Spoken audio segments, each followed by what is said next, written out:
안녕하십니까. 한국혈유재단 서울의원 구홍혜 원장입니다. 저는 작년 2월 삼성서울병원을 퇴임한 후 3월부터 혈유재단 서울의원에서 유경 원장님과 함께 여러 혈우병 환우들의 진료를 담당하고 있습니다.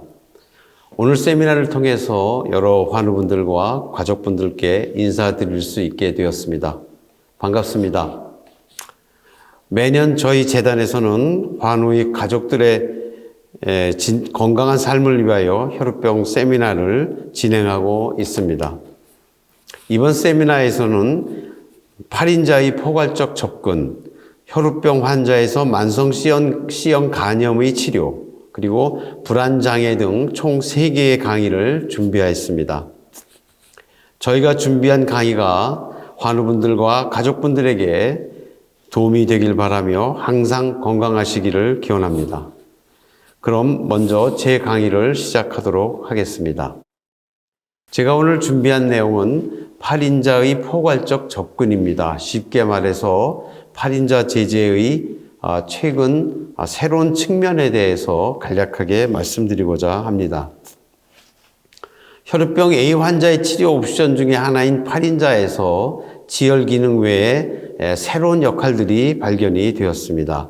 우리가 기존에 알고 있었던 지혈 및 출혈 조절 이외에 염증 조절, 연골 파괴 조절, 골 재구성, 혈관화 및 혈관 신생이라는 이러한 새로운 기능들이 8인자에게 있음이 밝혀지고 있습니다.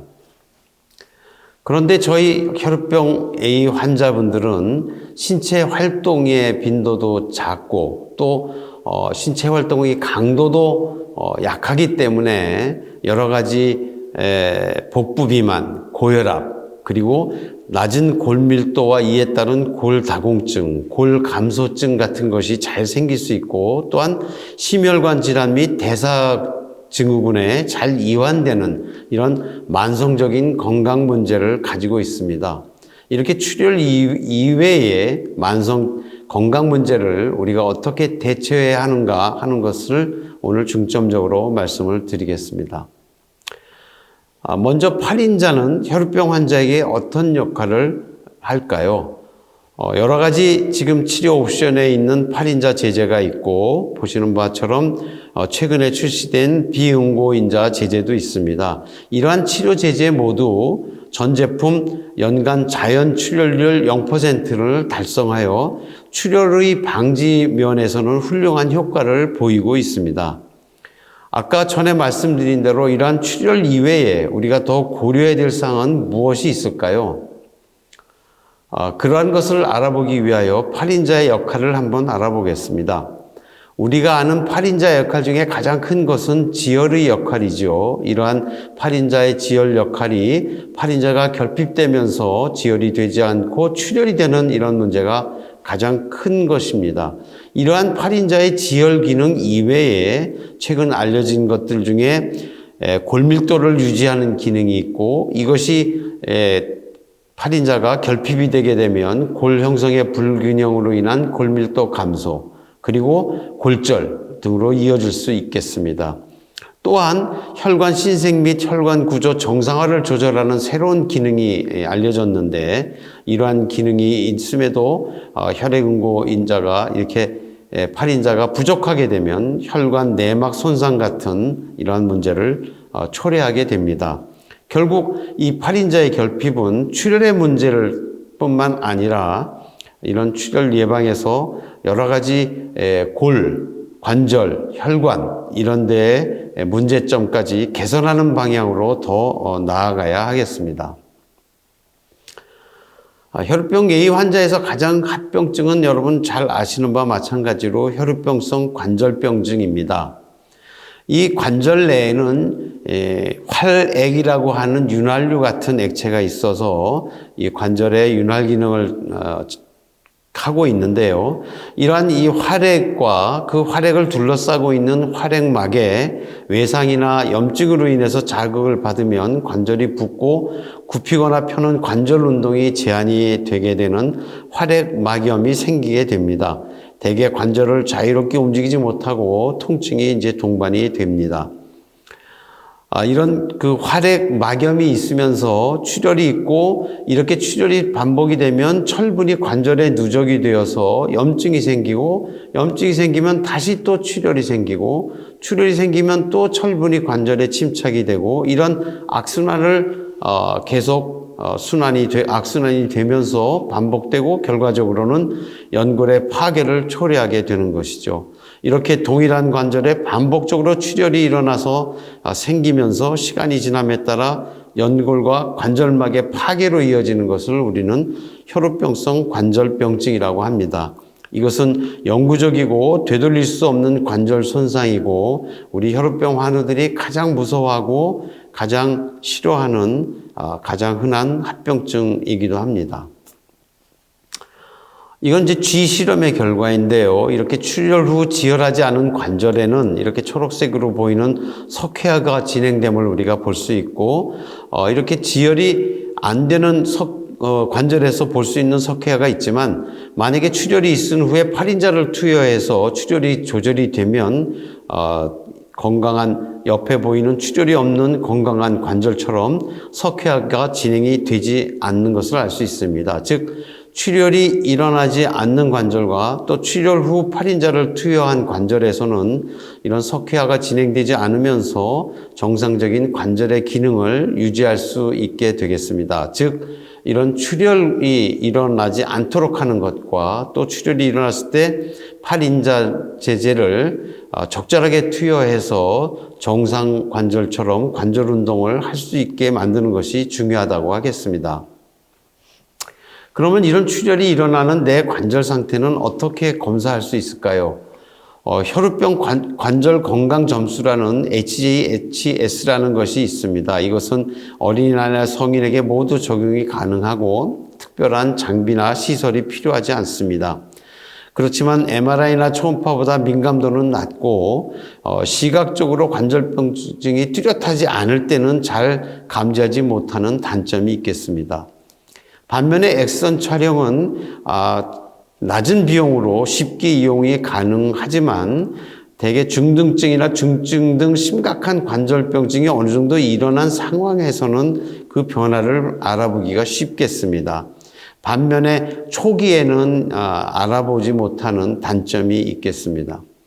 MRI는 관절 평가에 가장 민감한 방법이면서 초기의 출혈 및 관절병증을 변화하는데 아주 탁월한 기능을 가지고 있습니다. 하지만 비용이 비싸고 종종 어린아이에게는 30-40분 움직이지 않고 촬영을 해야 되기 때문에 수면 마취 같은 것이 필요한 그런 단점이 있겠습니다. 초음파는 MRI보다 저렴하고 검사가 빠른 장점이 있고 출혈 초기의 관절 변화도 알 수 있는 장점이 있지만 MRI보다는 초기 관절 변화에는 덜 민감한 단점이 있겠습니다. 이러한 방법들을 통해서 우리가 혈우병 환우들의 관절 상태를 체크할 수가 있는데 이 무증상 출혈이 있는 경우 또는 조기 관절 변화 이런 것들을 알아보기에는 제한점이 있습니다. 그런데 최근에 이러한 무증상 출혈이 있는 환자의 조기 관절 변화를 빠르게 감지하는 여러 가지 민감한 진단 방법이 대두되고 있습니다. 이 골 재해형성과 염증 관련 생물학적 지표들, 이런 TNF-알파라고 하는 이런 등등의 염증 유발 표현 인자, 그리고 관절기형 비대증을 표현하는 인자, 신생 혈관 형성에 관련된 생물학적 지표들, 이런 또 세포 자멸사에 관련된 지표들, 이런 지표들을 이용을 해서 관절염 및 혈우병성 관절병증으로 진화하는 관절 상태를 조기에 확인할 수 있는 방법들이 연구되고 있습니다. 이러한 생물학적 지표들을 이용해서 우리가 팔인자 예방요법을 하고 있는 상황에서 여러 가지 관절의 상태를 평가를 한번 한 그런 연구가 있습니다. 혈관 기저막 재형성과 관절 윤활막 비후, 연골 재구성 등에 있어서 이런 생물학적인 지표들을 측정함으로써 우리가 팔인자 예방요법을 하면서 이러한 혈관 기저막 재형성 등 이런 것들이 어떻게 변화하는지를 한번 관찰을 해 보았는데, 혈관 기저막 재형성과 관절 윤활막 비후에 있어서 8인자 예방요법을 한 경우 여러 가지 생물학적 지표들의 개선이 있었고, 특히 8인자 제제가 1 내지 3%로 유지되는 경우보다는 8에서 12%로 높게 유지된 경우에 있어서 이러한 생물학적 지표의 개선 효과가 더 크게 됨을 알 수 있었습니다. 연골 재구성은 관찰 기간이 짧아서 그렇게 뚜렷한 변화를 관찰하지는 못하였습니다. 이와 같이 이러한 생물학적인 지표를 이용해서 8인자 예방요법을 하는 경우 골 관절에 대한 치료 개선 효과가 있음을 알 수 있었습니다. 반면에 비응고인자 예방요법을 73주, 그러니까 한 1년 반 정도 한 경우 뼈와 관절 건강에 관여하는 여러 가지 생물학적 지표를 관찰한 결과 의미 있는 변화는 관찰되지 않았습니다. 결국 이러한 뼈와 관절 건강의 생물학적 지표 개선을 8인자 제제 예방요법에서 더 뚜렷하게 볼 수 있었음을 알 수 있습니다. 우리가 혈우병 A 환자의 치료에 관리에 있어서 어떤 치료법과 어떤 기준으로 선택해야 되는지에 대해서는 많은 이야기가 있고, 최근 세계 혈우연맹 3차 가이드라인에서도 이 치료 제품을 규칙적으로 투여하는 것을 강조하면서 예방적 치료로 예방적 치료의 목표를 혈우병 질환이 없는 정상인들과 유사한 이 가정, 학교, 직장 및 지역 사회에서의 대부분 신체 및 사회적 활동에 참여할 수 있는 건강하고 활발한 삶을 누릴 수 있는 정도, 그런 정도로 예방을 하는 것이 궁극적인 목표임을 권고하고 있습니다. 그러한 의미에서 우리가 여러 가지 치료 제제들의 장단점을 비교해 보면, 우리가 표준 반감기 응고인자는 최고 응고인자를 빈번하게 도달하는 장점이 있고, 반감기 연장 응고인자는 주사 횟수를 줄이는 장점이 있습니다.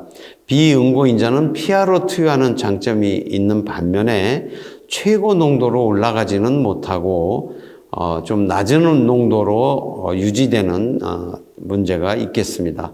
유전자 치료제는 좋은 장점이 있는 반면에 역시 최고 응고인자의 도달은 그렇게 높게 유지가 되지 못하는 단점이 있습니다.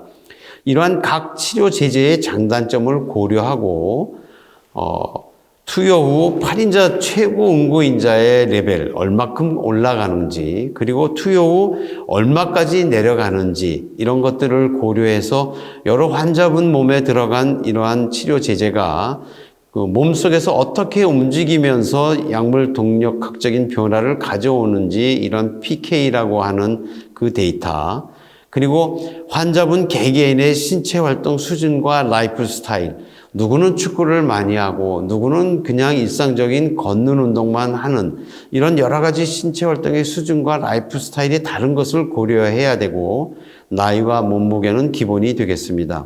그리고 얼마큼 이런 치료 제제를 잘 투여하는지, 이런 투여 수능도, 그리고 환우분들의 관절 각각의 상태, 그리고 출혈률, 이런 것들을 다 고려해서 개인 맞춤형으로 치료에 어떤 식으로 치료를 해야 되는지 우리가 방법을 고려를 해야 되겠습니다.